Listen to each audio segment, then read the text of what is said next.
Hello, welcome to RS academy. మీ aim government job అయితే then RS academy is the right place where aspirations meet expertise. So ఈ previous వీడియోస్లో మనము skeletal సిస్టమ్కి సంబంధించిన కొన్ని కాన్సెప్ట్స్ డిస్కస్ చేసుకున్నాం. మన ఆర్గాన్ సిస్టమ్స్ ఏమేమి ఉన్నాయి అండ్ అందులో స్కెలిటల్ సిస్టమ్కి సంబంధించిన కొన్ని కాన్సెప్ట్స్ డిస్కస్ చేసుకున్నాం. ఈరోజు further continuation of the concept discuss చేసుకోబోతున్నాం, అంటే జాయింట్స్. సో మన శరీరంలో ముఖ్యంగా 3 రకాల జాయింట్స్ ఉన్నాయి. అవేంటివంటే the first one is fixed joint. Fixed joint. The second one is cartilaginous joints. Cartilaginous joints. The third one is synovial joints. Synovial joints. మన శరీరంలో ముఖ్యంగా 3 రకాల జాయింట్స్ ఉన్నాయి. సో అవేంటివంటే fixed joints, cartilaginous joints and synovial joints. ఈ fixed joints అనేవి skull భాగంలో ఉంటాయి. స్కల్ భాగంలో ఫిక్స్డ్ జాయింట్స్ ఉంటాయి. సో స్కల్లో బోన్స్ ఉంటాయి, వాటిని మనం స్కల్ బోన్స్ అంటాము. సో ఈ స్కల్ బోన్స్ 2 రకాలు, ఒకటి వచ్చేసి క్రేనియల్ బోన్స్, ఇంకోటి వచ్చేసి ఫేషియల్ బోన్స్. సో ఈ క్రేనియల్ బోన్స్ ని కలుపుతూ ఉన్న జాయింట్సే ఈ ఫిక్స్డ్ జాయింట్స్. ఈ ఫిక్స్డ్ జాయింట్స్ మూమెంట్ అనేది చూపించవు. ఓకే, ఈ ఫిక్స్డ్ జాయింట్స్ ని కలిపే టఫెస్ట్ స్ట్రక్చర్స్, ఫైబ్రస్ స్ట్రక్చర్స్ ఉంటాయి ఈ ఫిక్స్డ్ జాయింట్స్ ని కలిపేవి. సో ఆ ఫైబ్రస్ స్ట్రక్చర్స్ వల్ల మూవ్మెంట్ అనేవి చూపించావు. కానీ స్కల్లో ఒకే ఒక్క మూవబుల్ పార్ట్ ఉంటుంది, అదే మన లోవర్ జా. Okay, so next one more point about cartilaginous joint. Cartilaginous joint అంటే మృదులాస్థి కీలు ఆర్. ఇప్పుడు కార్టిలేజినస్ జాయింట్స్ అనేవి మనకి ఎక్కడెక్కడ ఉంటాయో మనం డిస్కస్ చేసుకున్నాం. వర్టిబ్రల్ కాలంలో మనం చూసే జాయింట్స్ ఏంటివంటే కార్టిలేజినస్ జాయింట్స్. వర్టిబ్రల్ కాలంలో మనం చూసే జాయింట్స్ కార్టిలేజినస్ జాయింట్స్. ఇందులో 2 బోన్స్ కి మధ్యన మనకు కార్టిలేజ్ ఉంటుంది, మృదులాస్థి. 2 బోన్స్ కి మధ్యన మనకు కార్టిలేజ్ ఉంటుంది. అందుకే వీటిని కార్టిలేజినస్ జాయింట్స్ అంటారు. 2 బోన్స్ కి మధ్యన కార్టిలేజ్ ఉంటే దాన్ని కార్టిలేజినస్ జాయింట్స్ అంటారు. So very interesting thing about this point is cartilaginous joints అనేవి partly movable joints. Cartilaginous joints అనేవి పార్ట్లీ మూవబుల్ జాయింట్స్, అంటే ఇవి కంప్లీట్లీ మూవబుల్ జాయింట్స్ కాదు, అలాగని ఇమ్మూవబుల్ జాయింట్స్ కూడా కాదు. సో ఇమ్మూవబుల్ జాయింట్స్ మనం ఎక్కడ చూస్తాము? స్కల్లో చూస్తాం. ఫిక్స్డ్ జాయింట్స్ అన్ని ఇమ్మూవబుల్ జాయింట్స్, అవి మూవ్ కావు. అదే ఈ కార్టిలేజినస్ జాయింట్స్ అయితే పార్ట్లీ మూవబుల్ జాయింట్స్, ఎందుకంటే దాని మధ్యలో కార్టిలేజ్ ఉంటుంది కాబట్టి. కార్టిలేజ్ నేచర్ వచ్చేసి ఫ్లెక్సిబిలిటీ. సో ఫ్లెక్సిబిలిటీ, ఇక్కడ మనకు కార్టిలేజ్ ఉంటుంది. సో ఇది ఎలాగైతే ఫ్లెక్సిబిలిటీని ప్రొవైడ్ చేస్తుందో అలాంటి టైప్ ఆఫ్ ఫ్లెక్సిబిలిటీనే మనకు మూమెంట్ కి హెల్ప్ చేస్తుంది అనమాట. Next synovial joints. Synovial joints అంటే దీన్ని మనం ఫ్లూయిడ్ జాయింట్ అని కూడా అంటాం. సైనోవియల్ జాయింట్ ని ఫ్లూయిడ్ జాయింట్ అని కూడా అంటాం. ఓకే, సైనోవియల్ కీలు ఆర్ ఫ్లూయిడ్ జాయింట్ అని కూడా అంటాం. వెరీ ఇంపార్టెంట్ పాయింట్ ఈస్ ఇవి మనకు తెలిసిన జాయింట్స్. ఇవన్నీ మనకు తెలిసిన జాయింట్సే. అవేంటివంటే ball and socket joint. Ball and socket joint.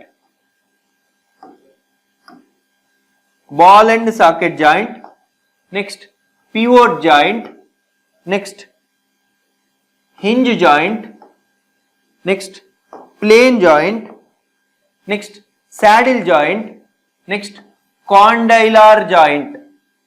So ఇవి different types of joints, different types of synovial joints మన శరీరంలో ఉన్నవి. సో ఫస్ట్ వన్ వచ్చేసి ball and socket joint. ball and socket joint. Ball and socket joint. రెండోది వచ్చేసి pivot joint. Pivot joint. Next మూడోది వచ్చేసి hinge joint. Hinge joint. Next నాలుగోది వచ్చేసి saddle joint. Saddle joint. Next ఐదోది వచ్చేసి ప్లేన్ జాయింట్. Plane joint. ఆరోది వచ్చేసి condylar joint. Condylar joint. So ఇలా మనకు 6 రకాల జాయింట్స్ ఉన్నాయి. సో ఈ 6 రకాల జాయింట్స్ ని మనము ఒక చిన్న కోడ్ తో గుర్తుపెట్టుకునేలాగా ట్రై చేద్దాము. సో బీపీ వచ్చిన high SP condylar joint. Okay, BP వచ్చిన high SP condylar joint. So అలా గుర్తుపెట్టుకోవడానికి ట్రై చేద్దాం. రైట్, అసలు ఈ బాల్ అండ్ సాకెట్ జాయింట్ ఎక్కడ ఉంటుంది, దాని యొక్క ముఖ్య ఉద్దేశం ఏంటి, అసలు ఎలా పనిచేస్తుందో ఒకసారి చూద్దాం. ఇది బాల్ అండ్ సాకెట్ జాయింట్ ని మనము హిప్ జాయింట్ గాను షోల్డర్ జాయింట్ గాను అనొచ్చు. బాల్ అండ్ సాకెట్ జాయింట్ ని hip joint are shoulder joint గా అనొచ్చు అనమాట. సో ఇది ఎలా ఉంటుందంటే, ఒక సాకెట్ లో ఒక బాల్ లాంటి ఆకారం మూవ్ అవుతుంటే ఎలా ఉంటుందో సేమ్ అలాగనే ఈ జాయింట్ అనేది ఉండటం జరుగుతుంది. ఒక సాకెట్ అంటే ఎంటీ స్పేస్, అందులో ఒక బాల్ ఎలా మూవ్ అవుతుందో అలాగే ఈ బాల్ అండ్ సాకెట్ జాయింట్ కూడా మూవ్ అయ్యే అవకాశం ఉంటుంది. So very important point is, ఈ ball and socket joint 360 degrees movement అనేది చూపిస్తుంది. 360 డిగ్రీస్ మూమెంట్ అనేది ఈ బాల్ అండ్ సాకెట్ జాయింట్ చూపిస్తుంది. Okay, now let us understand the next important one. For example, మనము క్రికెట్ బౌలర్ క్వశ్చన్స్ ఎలా అడగచ్చు అంటే, ఒక క్రికెట్ బౌలింగ్ చేస్తున్న వ్యక్తి భుజంలో ఏ జాయింట్ ఉంటుంది అని అడిగే అవకాశం ఉంటుంది. అప్పుడు మనం రాయాల్సిన answer ball and socket joint. Okay, right. So ఇలా యాంగిల్ ఇలా 360 డిగ్రీస్ ఎలా అయితే తిరుగుతుందో సేమ్ అలాగనే ఈ భుజంలో ఉన్న భాగం మరియు ఈ హిప్ జాయింట్ లో ఉన్న భాగం తిరుగుతుంది అనమాట. మీరు అడగచ్చు, సార్ ఈ హిప్ జాయింట్ లో ఎలా తిరుగుతుంది సార్? జిమ్నాస్టిక్స్ ఈ జాయింట్ యూజ్ చేసే చేస్తారు. Okay, right. Now let us understand this ball and socket joint in more detail. So ఇక్కడ కరెక్ట్ గా భుజం భాగంలో ఆ సాకెట్ ఏదైతే ఉంటుందో దాన్ని మనం గ్లీనాయిడ్ క్యావిటీ అంటాం. Glenoid cavity. భుజంలో ఉండే సాకెట్ ని గ్లీనాయిడ్ క్యావిటీగా పరిగణించవచ్చు.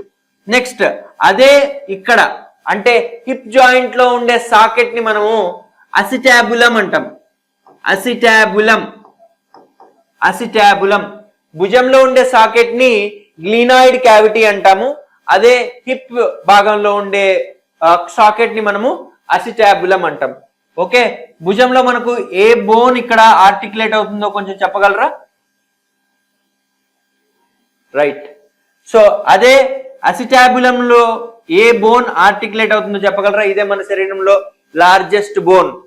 ఓకే, ఇది వచ్చేసి ఫీమర్, ఇది వచ్చేసి హ్యూమరస్.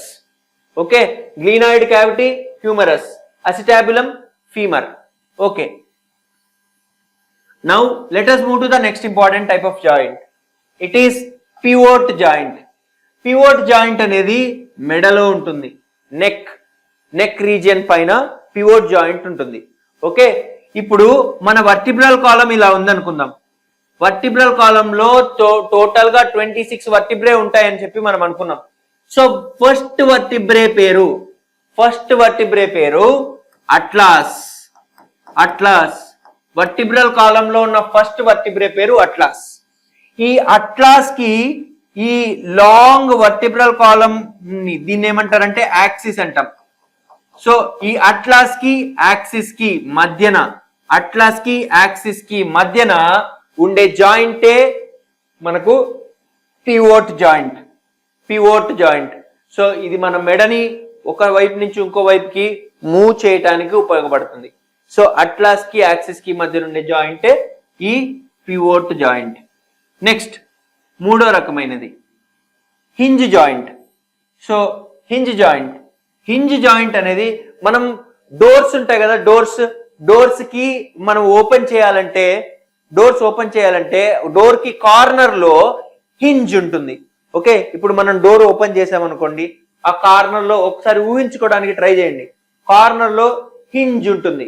ఓకే, ఆ హింజెస్ వల్లనే మీరు డోర్ ని ఓపెన్ చేసి క్లోజ్ చేస్తూ ఉంటారు.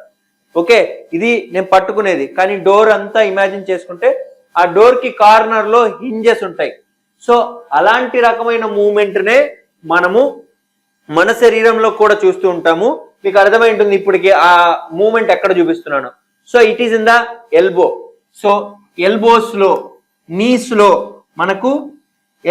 మరియు నీస్ లో మనకు హింజ్ జాయింట్స్ ఉంటాయి. అలాగే ఫింగర్స్ దగ్గర కూడా మనకు హింజ్ జాయింట్స్ ఉంటాయి. సో ఈ హింజ్ జాయింట్ అనేది ఆల్మోస్ట్ 180 డిగ్రీస్ యాంగిల్ చేస్తుంది. ఆల్మోస్ట్ కంప్లీట్ గా బెంట్ బోన్ ఏదైతే ఉంటుందో అది ఆల్మోస్ట్ 180 డిగ్రీస్ యాంగిల్ చేస్తుంది. Okay, so try to understand. Hinge joint మాత్రం ఏదైనా సరే ఒక డైరెక్షన్ లో మడత పెట్టడానికి మాత్రమే ఉపయోగపడుతుంది. ఒక డైరెక్షన్ లో ఎయిదర్ దిస్ సైడ్ ఆర్ మన కాలు కనుక మడత పెడితే అది వెనక్కి మడత పెడుతుంది, ముందుకు మడత పెట్టదు. ఓకే, సో దానికి కారణం ఏంటిదంటే ఈ హింజ్ జాయింట్ వల్ల. Next coming to the next one, saddle joint. ఈ శాడిల్ జాయింట్ అనేది మనకు బొటని వేలులో ఉంటుంది. ఓకే, ఈ శాడిల్ జాయింట్ కనుక మనం చూస్తే, సో మన బొటన్ వేలు అన్ని వేలలాగా మూవ్ కాదు, ఇది ఒక డిఫరెంట్ డైరెక్షన్స్ లో మూవ్ అవుతూ ఉంటుంది. సో దానికి కారణం ఏంటిదంటే ఈ శాడిల్ జాయింట్ ఉండబట్టే. ఓకే, సో ఒక సి షేప్డ్ ఆకారాన్ని ఇంకో సి షేప్ ఆకారాన్ని ఇలా మూవ్ అవుతూ ఉంటుంది. సో దానికి గల కారణం ఏంటిదంటే saddle joint. Next plane joint అంటే ఇక్కడ మెడిమిల్ దగ్గర ఆర్ యాంకిల్ దగ్గర ఉండే జాయింట్ ని మనం ప్లేన్ జాయింట్ అంటాము. ఓకే, నెక్స్ట్ కాండైలర్ జాయింట్ అంటే ఇక్కడ టార్సెల్స్ మెటాటార్సెల్స్ కార్పెల్స్ మెటాకార్పెల్స్ మధ్యన ఉండే జాయింటే టార్సెల్స్ మెటాటార్సెల్స్ కార్పెల్స్ మెటాకార్పెల్స్ మధ్యన ఉండే జాయింటే కాండైలర్ జాయింట్ అని. సో ఇప్పుడు వరకు మనం డిఫరెంట్ టైప్స్ ఆఫ్ జాయింట్స్ చెప్పుకున్నాం. ఒకటి వచ్చేసి ఫిక్స్డ్ జాయింట్, ఇంకోటి వచ్చేసి కార్టిలేజినస్ జాయింట్, మరొకటి వచ్చేసి సైనోవియల్ జాయింట్. ఈ జాయింట్స్ ఇంత ఫ్రీగా మూవ్ అవటానికి గల కారణం ఏంటిదంటే సైనోవియల్ ఫ్లూయిడ్. ఈ జాయింట్స్ ఇలా ఫ్రీగా మూవ్ అవటానికి గల కారణం ఏంటిదంటే ఒక ఫ్లూయిడ్, అండ్ దాని పేరు ఏంటిదంటే సైనోవియల్ ఫ్లూయిడ్. అర్థం చేసుకోండి, సైనోవియల్ ఫ్లూయిడ్ వల్ల ఇవన్నీ మూవ్ అవుతూ వస్తున్నాయి. అందుకే వీటిని మనం ఫ్లూయిడ్ జాయింట్స్ అని కూడా అంటున్నాం. ఫ్లూయిడ్ జాయింట్స్ ఎందుకు వీటిని ఫ్లూయిడ్ జాయింట్స్ అంటున్నాం అంటే దాంట్లో సైనోవియల్ ఫ్లూయిడ్ అనే పదార్థం ఉంటుంది కాబట్టి దాన్ని మనం ఫ్లూయిడ్ జాయింట్స్ అని చెప్పి చెప్పుకోవడం జరిగింది. Okay, before we conclude this topic, let me ask you a small question. What is a joint? Any guesses? Guess చేస్తే ఆన్సర్ డెఫినెట్ గా కామెంట్ చేయడానికి ట్రై చేయండి. సో మనం ఎక్కువగా ఆన్సర్స్ ఎప్పుడైతే కామెంట్ చేస్తామో that means that we are trying to learn something new. Okay, so joint is a place where two bones meet. Okay, now let us go on with the previously asked questions from the RRB, NTPC as well as any other Group D related exams. So we have some collections of previously asked questions, and here are our discussions. Let us move. How many bones does a newborn human baby have? How many bones does a newborn human baby have? So మనం కొత్తగా పుట్టిన మానవ శిశువుకి ఎన్ని ఎముకలు ఉంటాయి అనే దాని గురించి మనం మాట్లాడితే 208 234 అరౌండ్ 270 to 300 బోన్స్ ఉంటాయి. 270 to 300 బోన్స్ ఉంటాయి. So the answer can B 270 to 300 bones. So మనం ఒక క్వశ్చన్ అడగచ్చు, ఏంటిదంటే సార్ 206 బోన్స్ మన అడల్ట్ హ్యూమన్ బీయింగ్స్ లో ఉన్నాయి కదా, ఎందుకు ఆర్గానిజం లో 270 బోన్స్, అంటే కొత్తగా పుట్టిన ఆర్గానిజం లో ఎందుకు 270 బోన్స్ ఉంటాయి అని చెప్పి. So the answer might be, కొన్ని బోన్స్ ఫ్యూజ్ అయ్యిండవు, అందుకని 270 బోన్స్ ఉంటాయి, ఫ్యూజ్ అయ్యిండవు. Okay, right. Next, so which part of our muscular system attaches bone to the bone? కండరాల వ్యవస్థలోని ఏ భాగం ఎముకను ఎముకతో జతపరుస్తుంది ఆర్ జత చేస్తుంది? మొదటిది వచ్చేసి టెండాన్, రెండోది వచ్చేసి కార్టిలేజ్, మూడోది వచ్చేసి మజిల్, నాలుగోది వచ్చేసి లిగమెంట్. ఓకే, స్నాయువు, మృదులాస్థి, కండరాలు మరియు లిగమెంట్. సో ఈ మృదులాస్థి అంటే కార్టిలేజ్ అనేది కూడా ఒక కనెక్టివ్ టిష్యూయే, కాకపోతే ఏంటిదంటే ఈ కార్టిలేజ్ స్కెలిటన్ ఫామ్ కావడానికి ఉపయోగపడుతుంది. ఓకే, సో అందుకని ఇది స్కెలిటల్ కనెక్టివ్ టిష్యూ. కార్టిలేజ్ అనేది ఒక స్కెలిటల్ కనెక్టివ్ టిష్యూ. ఎలా అయితే బోన్ స్కెలిటల్ కనెక్టివ్ టిష్యూ, అలాగే కార్టిలేజ్ కూడా స్కెలిటల్ కనెక్టివ్ టిష్యూ. ఈ చెవులు, ఈ ముక్కు, సో ఇవన్నీ ఫామ్ కావడానికి ఉపయోగపడుతుంది. Next tendon. సో టెండాన్ దీని పని ఏంటిదంటే ఒక మసిల్ ని బోన్ తో కలపడమే దీని పని, కానీ క్వశ్చన్ ఏం అడిగారు మనకు, బోన్ ని ఇంకొక బోన్ తో ఏది కలుపుతుంది అని చెప్పి. ఓకే, సో మజిల్ ని బోన్ తో కలపడం కాబట్టి సో మన ఆన్సర్ టెండాన్ కూడా కాదు. నెక్స్ట్ మజిల్ అనేది very important part of our movement. Okay, అది మూమెంట్ కి హెల్ప్ చేస్తుంది. ఓకే, అది రెండు బోన్స్ ని కలిపే ఆస్కారం తక్కువ, అందుకని రెండు బోన్స్ ని కలిపే పార్ట్ ఏదైతే ఉంటుందో అది ligament. Ligament connects bone to bone.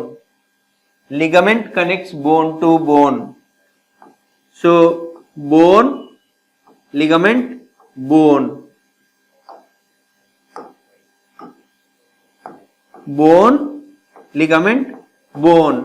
దీన్ని మనం BULB గా గుర్తుపెట్టుకున్నాం. Bone is united through ligament with the other bone. ఇది సింపుల్ కోడ్ అమ్మా గుర్తుపెట్టుకోవడానికి. Bone is United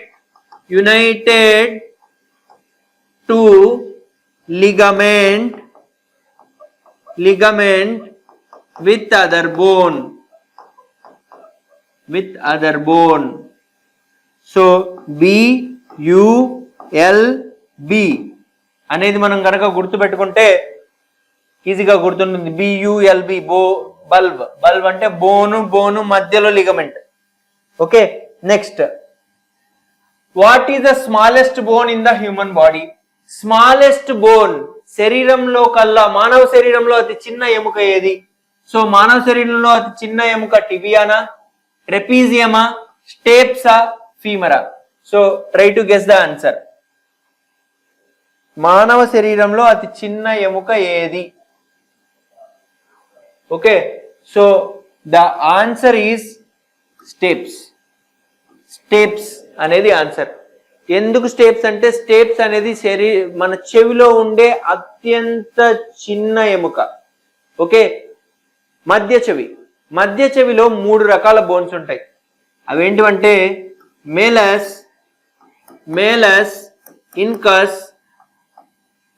incus, స్టేప్స్.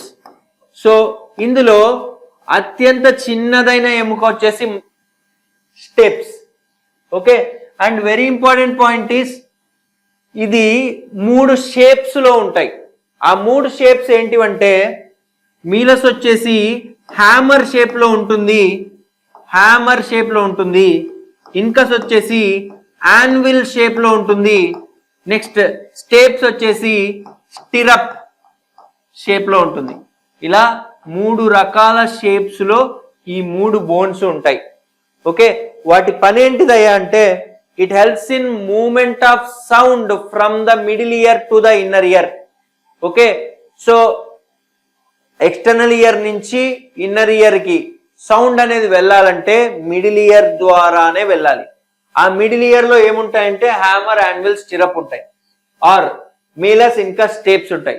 So ఈ మిస్ బోన్స్ ద్వారానే అవి నెక్స్ట్ అంటే ఇన్నర్ ఇయర్ కి ఇన్ఫర్మేషన్ అనేది వెళ్ళడం జరుగుతుంది. Hammer, anvil, stir up. Okay, so మీరు అడగచ్చు సార్ ఈ టిబియా అనేది ఎక్కడుంది? సో ప్రీవియస్ వీడియోలో మనం గనక రెఫర్ చేసుకుంటే టిబియా అనేది ఎక్కడుంది అంటే టిబియా అనేది కాలి బోన్. ఓకే, సో టిబియా అనేది కాల్లో ఉండే ఒక బోన్. Next trapezium. ట్రెపీజియం అనేది ఇక్కడ మనకు దీన్ని వ్రిస్ట్ అంటారు. ఈ వ్రిస్ట్ లో ఉండే ఒక బోన్ పేరు ట్రెపీజియం. వ్రిస్ట్ లో ఉండే ఒక బోన్ పేరు ట్రెపీజియం. ఓకే, నెక్స్ట్ స్టేప్స్ మనకు తెలుసు, ఇది చెవులో ఉండే ఒక బోన్. ఫీమర్. ఫీమర్ అంటే ద కాల్లో ఉండే థై బోన్ ని మనం ఫీమర్ అంటాం. తొడ ఎముక. సో ఇది femur. Next coming to the next one, what is the hardest substance in the human body? మానవ శరీరంలో అత్యంత కఠినమైన పదార్థం ఏది? సో కఠినమైన పదార్థం ఏది ఉంటుందంటే క్వశ్చన్ లో finger nail, skull bones, kneecap and tooth enamel. So the answer can be tooth enamel. Tooth ఎనామిలే మన శరీరంలో అత్యంత కఠినమైన భాగం. టూత్ ఎనామిల్ మన శరీరంలో అత్యంత కఠినమైన భాగం. ఓకే, మిగతా ఎందుకంటే ఈ టూత్ ఎనామిల్ ఏం చేస్తుందంటే పంటి లోపలి భాగాలన్నిటినీ ప్రొటెక్ట్ చేస్తుంది. ఓకే, టూత్ పైన ఒక కవరింగ్ లాగా ఉంటుంది. సో ఆ కవరింగ్ లాగా ఉండి మిగతా పార్ట్స్ అన్నిటినీ ప్రొటెక్ట్ చేస్తుంది ఈ టూత్ ఎనామిల్. ఓకే, ఆర్ పంటి ఎనామిల్ అనేది ప్రొటెక్ట్ చేస్తుంది. సో డైలీ డెఫినెట్ గా మంచి ఫుడ్ తీసుకోవాలి. అండ్ టీత్ కేర్ కూడా చాలా ఇంపార్టెంటే. ఒకవేళ టీత్ కేర్ చేసుకోకపోతే ఆ ఎనామిల్ అనేది పోవడం జరుగుతుంది. అప్పుడు మొత్తం ఇన్ఫెక్షన్ అంతా పంటికి రావడం జరుగుతుంది. నెక్స్ట్ ఇక్కడ there are 29 bones in the human head. Which of the following classifications is correct? మనిషి తలలో 29 ఎముకలు ఉంటాయి. క్రింది వర్గీకరణలో ఏది సరైనది? Forehead 8, facial 14, ear 4, hyoid 3. Next B forehead 8, facial 14, ear 6, hyoid 1. Forehead 8, facial 12, ear 6, hyoid 3. Forehead 8, facial 12, ear 8, hyoid 1. So let us try to guess the answer. Four head లో 8 bones ఉంటాయి. ఆ 8 bones ఏంటంటే first one వచ్చేసి four head లో ఉండే 8 bones. Frontal bone, parietal bone. Frontal ఒకటి ఉంటుంది, parietal 2 ఉంటాయి. థర్డ్ వన్ వచ్చేసి ఆక్సిపిటల్ బోన్. ఇది ఒకటి. నెక్స్ట్ టెంపోరల్ బోన్ ఇది ఒకటి. నెక్స్ట్ ఫీనాయిడ్ బోన్ ఇది ఒకటి. Next temporal bone 2. Next ethmoid bone ఇది ఒకటి. సో 1 + 2 3 4 5 6 7 8 టోటల్ గా 8 బోన్స్ ఫోర్ హెడ్ లో ఉంటాయి. నెక్స్ట్ ఫేస్ లో ఆల్మోస్ట్ 14 బోన్స్ ఉంటాయి. నెక్స్ట్ ఇయర్ లో ఒక బోన్, ఇయర్ లో 6 బోన్స్ ఉంటాయి. నెక్స్ట్ హయాయిడ్ బోన్ అనేది యూ షేప్డ్ బోన్, అది ఒకటి. So answer can be B. Next which of the following is not an axial bone? ఈ క్రింది ఇచ్చిన వాటిల్లో ఏది అక్ష సంబంధమైన ఎముక కాదు? అక్ష సంబంధమైన ఎముక కానిది ఏది? సో స్కల్ అనేది అక్ష సంబంధ ఎముకనేనా? Yes. Next spinal cord. Next scapula. Spinal cord అనకుండా దీన్ని వర్టెబ్రల్ కాలం అనొచ్చు. Vertebral column. Okay, next scapula. Scapula అనేది కాదు, అక్ష సంబంధమైన ఎముక కాదు. నెక్స్ట్ పక్కటెముక. పక్కటెముక అక్ష సంబంధ ఎముకనే, కానీ స్కాపులా మాత్రం అక్ష సంబంధ ఎముక కాదు. ఇది ఒక ట్రయాంగులర్ బోన్. ఇది ఎక్కడ ఉంటుంది ఒకసారి గెస్ చేయండి. ఎస్, ఈ ట్రయాంగులర్ బోన్ అనేది మన భుజం దగ్గర ఉంటుంది. ఓకే, పెల్విక్ గడిలో ఒక బోన్ ఇది. పెల్విక్ గడిలో ఒక బోన్. టోటల్ గా పెల్విక్ గడిలో 4 బోన్స్ ఉంటాయి. పెల్విక్ గడిలో 4 బోన్స్ ఉంటాయి. సో దాంట్లో 2 స్కాపులా, రెండోది వచ్చేసి క్లావికిల్. క్లావికిల్ అనేది కాలర్ బోన్, అది 2. సో టోటల్ గా 4 బోన్స్ ఉంటాయి. ఇది ఒక ట్రయాంగులర్ షేప్డ్ బోన్. సో అది యాక్సియల్ స్కెలిటన్ పార్ట్ కాదు, appendicular skeleton part. Appendicular skeleton part. Appendicular skeleton. Next, coming to the next one.